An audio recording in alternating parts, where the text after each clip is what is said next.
In this poem, a woman who is holding a babe against her bosom, she just wants to know about the parenthood. So she questions the prophet, where prophet can answer all your questions. God himself sets his eyes on the target, which is infinite, and sends his arrow swift and far by binding the bow with his might. Their souls dwell in the house of tomorrow, or the dwell in the house of tomorrow refers to the souls of the children.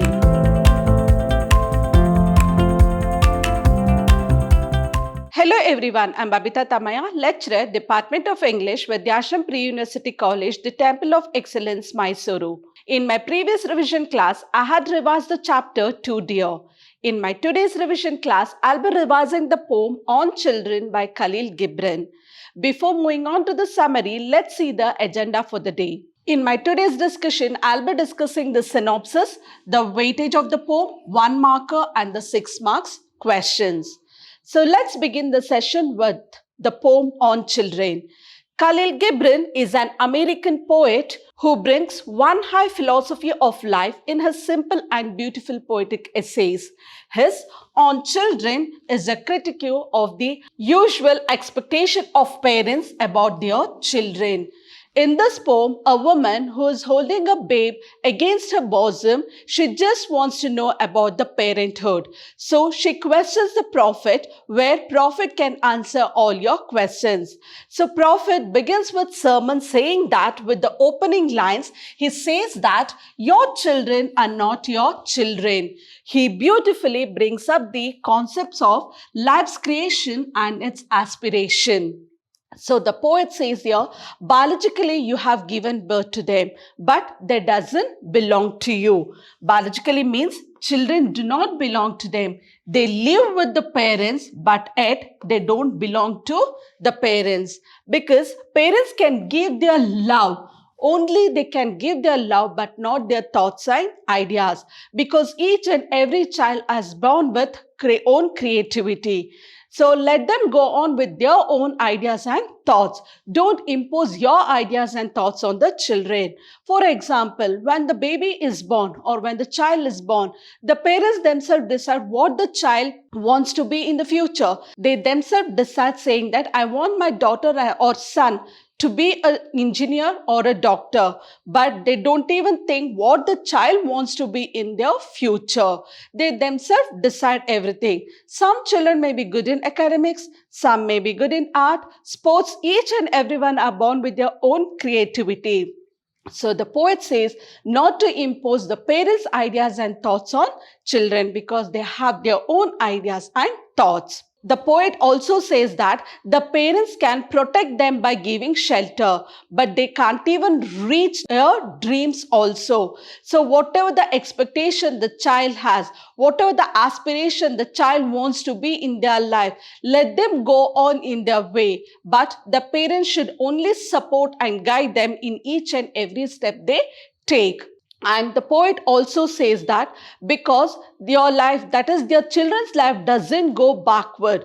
Whatever the parents have studied, whatever they learned, the same thing the present situation or the present generation children are not doing it. It is totally different. It is a competitive world. They have too many opportunities. So don't impose your ideas and thoughts on the children. Let them move on their own, because they have their own creativity, own ideas, own thoughts.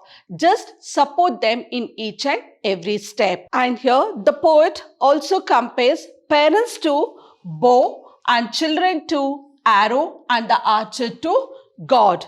God himself sets his eyes on the target, which is infinite, and sends his arrow swift and far by binding the bow with his might. So here the archer loves both parents and the children. What the parents' role here? So as per the poet, the parents are like stable. They are like bow. They'll be in one place where it is the responsibility and the duty of the arrow to reach swift and far, to reach the destination. And archer will be the supporting hand for both parents as well as the children. That is why the poet says, or the prophet says, the archer or the God loves both parents and children. In conclusion, conclusion, we may say that in this sermon on children, Gibbon illustrates how love works in intimate relationship of parenthood.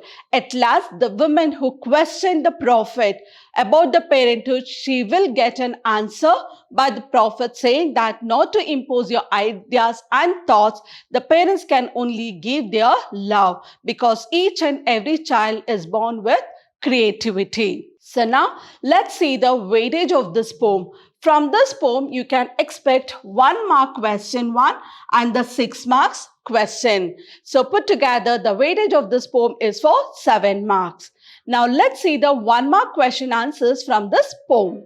Whom does the word bow, arrow and archer refers to? So here there are 3 questions saying that bow, arrow and archer. All these 3 questions might be asked separately or together. So your answer should be written in such a way like bow refers to parents, arrow children and archer to God. This is how you have to write the answer. Please don't write like parents, children and God. You need to mention what does bow refers to, arrow and archer. The next one. What does the phrase leaving arrow refers to? So leaving arrow refers to children. Your soul dwell in the house of tomorrow refers to what? Refers to children's future. What may be given to the children according to the prophet? As I told, the parents can give only their love, not their thoughts and ideas. You may give your love but not your, as I told, it's thoughts and ideas. Where do the soul of the children dwell according to the speaker in On Children? So their souls dwell in the house of tomorrow, or the dwell in the house of tomorrow refers to the souls of the children. According to the speaker in All Children, life does not go swift, backward or far. Answer is backward. Life does not go backward. The house of tomorrow in On Children cannot be visited even in thoughts, ideas and dreams. Even in the dreams of the children. Why does the archer bend the bows with his might? Because it can, that is the arrow can go swift and far. It can reach its destination. They are sons and daughters of life longing for itself. Here they refers to parents, children, women. They refers to children. These are the few 1 mark question answers. Let's move on to the 6 mark question. What are the views of the speaker on children in the poem On Children? Or what attitude should parents have towards their children according to the poem On Children? How is the parent-children relationship brought out using the metaphor of bows and arrows? So you're answering only 1 question for 6 marks. So how would be the presentation? Beginning, you need to write the word introduction and the introduction of the poem. Then come to the main answer, divide the answer into 2 paragraphs.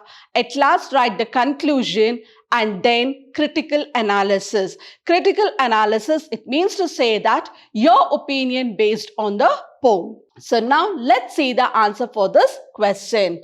In On Children, the prophet speaks to parents about how they should take care of their children. That is, what is the role of the parenthood to bring up the child. Children are the sons and daughters. See, children are the sons and daughters of life's longing for itself.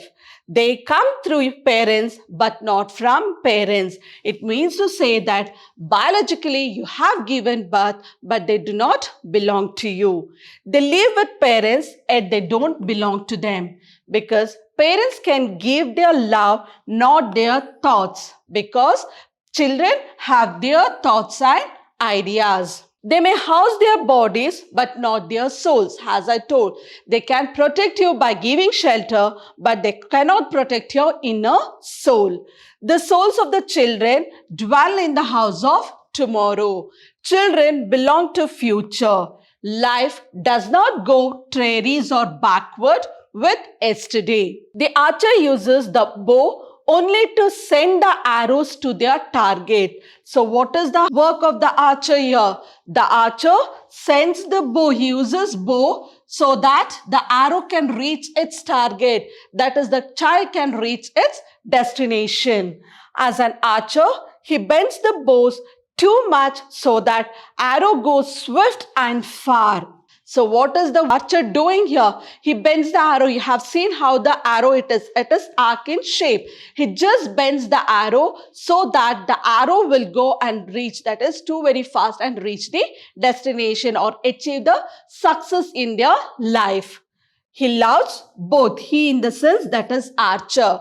Archer love both bow and arrow, that is parent and children. Thus, parents should realize their role is to serve the children to reach their goals. So what the parents have to realize? Not to impose their thoughts and ideas. They have to realize that how the child can reach its destination, reach its goal. At last, the poet says that the archer loves both arrow and bow so that the child reaches the success of his or her path. That's all about the poem on children. In my next revision class, I'll be revising the chapter 4, Everything I Need to Know I Learned in the Forest. Thank you.